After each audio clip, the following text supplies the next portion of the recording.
Today, we are visiting the ANNO Online team in Dusseldorf. We will show you the new PvE mode with all its new features. Junior Project Manager Corinna will show you what else we included in the new update and what you want to know before diving in yourself. Ship combat has been a big part of the ANNO series for a long time, and as many players requested it, we also introduced it to ANNO Online.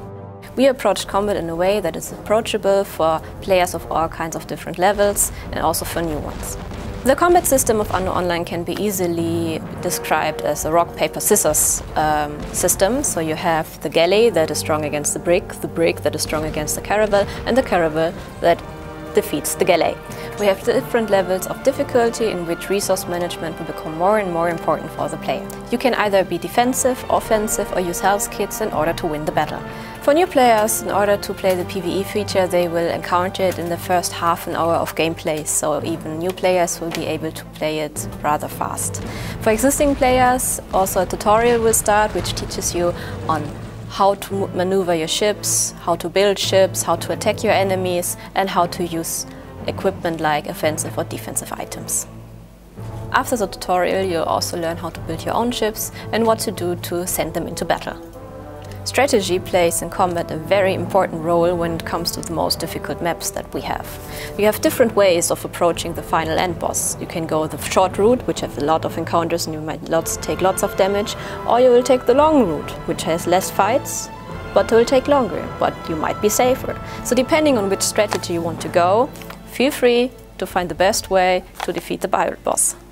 For those of you who like peace and quiet, the PvE feature is purely optional, and if you do not want to attack the pirates, you can just leave them be. Your own islands and trade routes will stay safe and will not be attacked by pirates if you do not want them so. There will also be a PvP feature in the future, but at the moment I cannot tell you anything yet, so stay tuned for more information.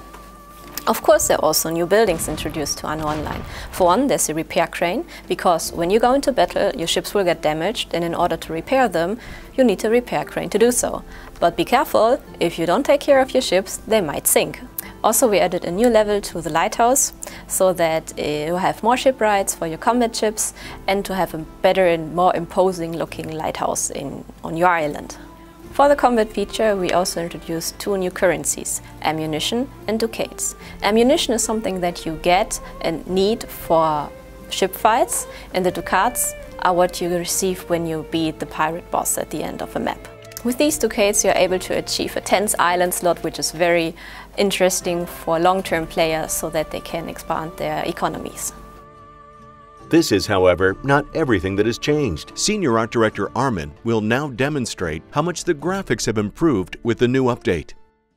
They changed a lot because we created all the ships that we had forward in 2D and now in 3D, with all the detail that is in, with different building stages of the ships and like different versions of the ships, like the Northberg ship and the different trade ships. All is in now in 3D, and yeah, user can see it pretty soon there in the game. We did as well a lot of changes in the water, like the 3D shader for the water texture and the underwater objects. A lot of nice stuff will be seen there. That's it for this episode of Blue Byte Backstage. Every single new feature is live now. Enjoy dominating the seas.